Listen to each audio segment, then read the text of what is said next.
Jakby ktoś nie wiedział, to Mentosy tu mają nawet ten emoji, żeby było śmiesznie.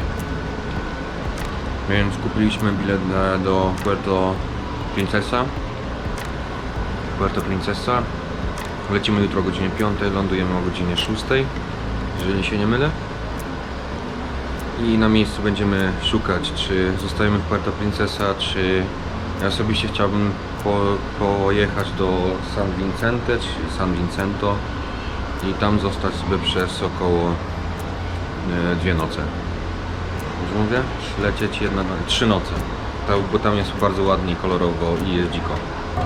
I przed chwilą kupiłem, zabukowałem domek nad San Vicente. Znowu nie wiem, jak to się nazywa, wypowiada. Jak zwykle dochodzę do konsensusu, że zdjęcia zawsze kłamią, zawsze. Wszystko jest pięknie klarowne i malowne, nie? Mieliśmy domek taki ładny, trójkątny, centralnie na plaży, taki bungalow. A jak już pobukowałem to wszystko, kliknąłem zapłać, wyszło, że to jest po prostu taka kanciapa i cholera wie co. No ale to zobaczycie na filmie, jak jutro się tam pojawimy. I w Puerto Princesa jeszcze co muszę zrobić, to wynająć skuter na parę dni, nie wiem czy to będzie 3, czy to będzie 4, czy 5 dni. I tam stamtąd pojechać, bo wylądujemy o 18, stamtąd pojechać, pojawić się na miejscu, zabukować, przespać, rano wstać, śniadanie i ruszamy dalej. W sumie niedogłupi był pomysł kupić sobie skuter i pojeździć potem po okolicy, ale może w przyszłości. Dobra, zamówiliśmy kolejnego graba. Jedziemy praktycznie na samą plażę, chcieliśmy zobaczyć Fish Market. Zaraz pan podjedzie. No, ale co jest najfajniejsze w tym grabie, bo się przestraszyłem na samym początku, chyba to się powtarzam tak czy siak, jest to, że... Jaki samochód to jest? Że można płacić pieniędzmi i nie trzeba mieć koniecznie karty, bo tutaj karty nie przyjmują ani Wizy, ani Mastercard, więc miejcie to na uwagę. Dobra, kogo my mamy? Hyundai Silver. Hyundaiem jedziemy i tyle. A właśnie, te trójkołowe skuterki nie zabierają nad morze centralnie do tego miejsca. Kręcą się tylko i wyłącznie po okolicy i to wszystko. Więc miejcie to na uwadze, nie? Nie wiem, czy to będzie widać nocą, jak jeżdżą. To są takie właśnie tuk-tuki, nie? Ja nazywam tuk-tuk, bo to nie jest tuk-tuk. Jest skuterki i tu ponoć mogą wejść aż 4 osoby w to.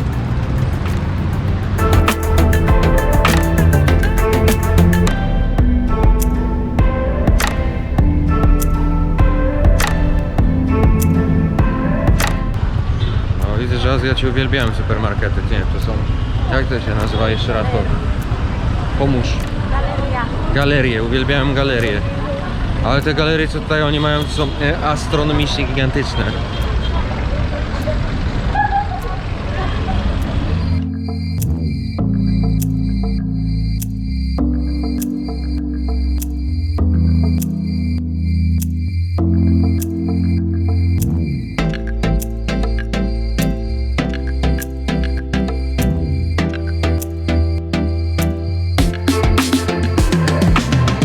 Chodzi przez światła albo bez świateł. Thanks. Thank you. Tak się właśnie przechodzi i się nie myśli. Automat.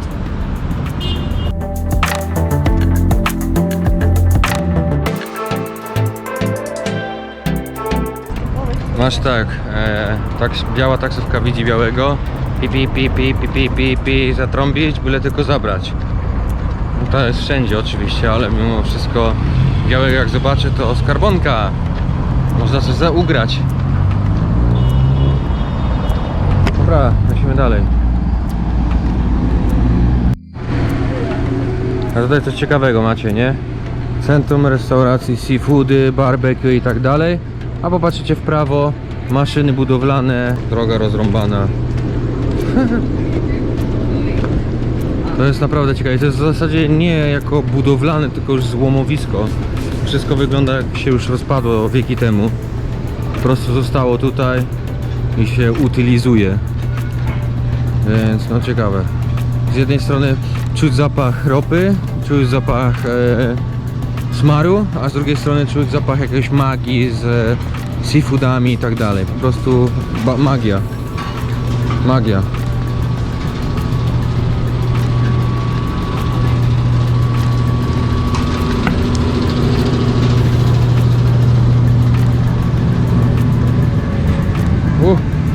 Trafiliśmy na jakieś lepsze stanowiska.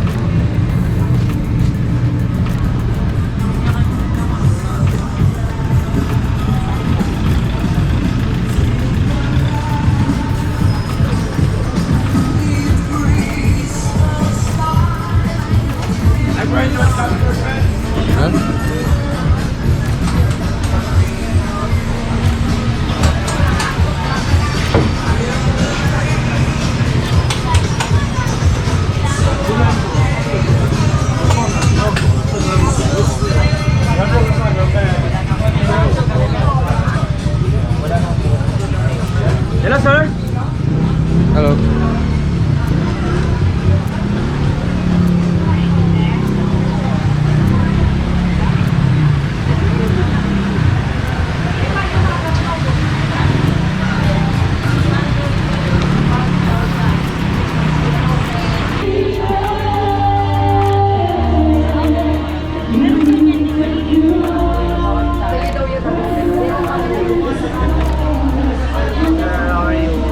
Good, you?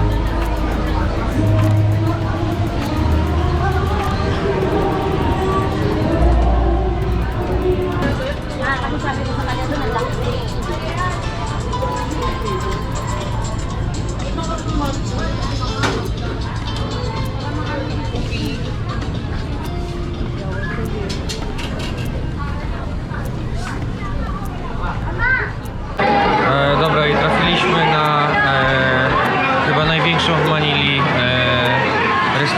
restaurację. Jak to nazwać?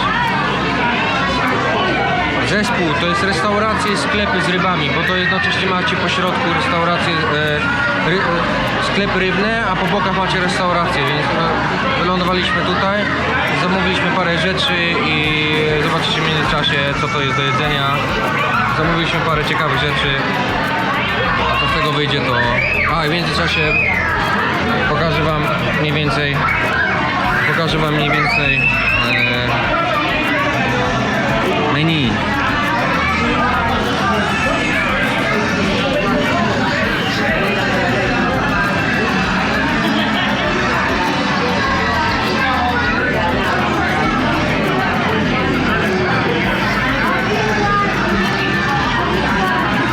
No i zobaczymy, ile za to zapłacimy, bo jak zwykle bywa, że macie ceny, a faktycznie wychodzi co innego. Mam nadzieję, że będzie mnie słuchać, czyli dostaliśmy pół kilograma krewetek, dość duży. Jeszcze przyjdzie lobster. Byliśmy dzisiaj w centrum, w sumie centrum wygląda w zasadzie jak Londyn, tylko że dużo bardziej rozbudowany. Budynki są koszmarnie wysokie, naprawdę. No ale wracając do tematu, dzisiaj zwiedziliśmy parę rzeczy typu, już wcześniej nadmieniałem, bufet, 1000 pesos za unlimited jedzenie, po prostu ja się nażarłem, że musiałem później 3 godziny spać, bo nie dało rady wytrzymać, po prostu brzuch pełen. Jak się wyspaliśmy, no to stwierdziliśmy, że trzeba sobie pojechać do innego miejsca. Nie wiem, czy wy sobie kojarzycie kolesia, który się nazywa Mark Chen. I on tam recenzuje rzeczy typu jedzenie. I on był w takim bufecie tutaj koło nas na Filipinach. No my się nie dostaliśmy, kolejka była przedługa, więc postanowiliśmy pójść obok. Zamówiliśmy sobie pół kilo shrimpsów, jednego lobstera, 2 piwa i sok. I za tą całą przyjemność zapłaciliśmy prawie 4000 pesos. Dla mnie po prostu, jak ja to usłyszałem cenę za to, co żeśmy zamówili, to no krótko mówiąc mnie zamurowało. Dobra, nie wiem jak ja wyglądam, ale chyba źle. Poniedziałek, godzina 5:30 czasu ichniejszego. Czas się wybrać po coś do jedzenia. Nawet jeżeli to są kluski z paczki, czy coś w tym stylu. No, zapchaliśmy sobie tak żołądek tymi żarciami wczoraj, że się nie da wytrzymać. Czas coś kupić do jedzenia, już się powtarzam, może dopiero to wstałem. I tyle. I zaraz będziemy się pakować. O 12 jest ostatnia godzina na to, żeby przesiedzieć na naszym miejscu i spadamy. O 5 wylot. No, wiem, że wygląda jak syf, ale śniadanie mistrzów. Kurczak a la KFC. Tu jest bun, czyli bułka z nutellą i steam pork gyoza. Tutto bene. Moja konkluzja na dzień dzisiejszy, czyli w sumie chyba poniedziałek jest, nie? Manila, duże miasto, duże możliwości chyba, ale ogólnie to jest tak, to nie jest miasto dla mnie. Ja lubię małe miejscówki, plaże i tak dalej, więc jeżeli chcecie coś dobrego do jedzenia, zjeść, po prostu posiedzieć, to przyjedźcie tutaj, jest naprawdę zajebiście, nie? Ale to nie jest to, co ja zazwyczaj robię, po prostu jeżdżąc po jakichś małych miejscówach. Wynając skuter przede wszystkim, uwielbiam to. To jest po prostu, jak przyjedziecie, to po prostu możecie sobie zobaczyć, jak tu ludzie żyją. Jest naprawdę fantastycznie. Sklepików różnych dziwnych rzeczy po okolicy pełno. No ale to mówię, to każdy musi się przyzwyczaić do tego, nie? A będzie dobrze. Wakacje są. I tyle.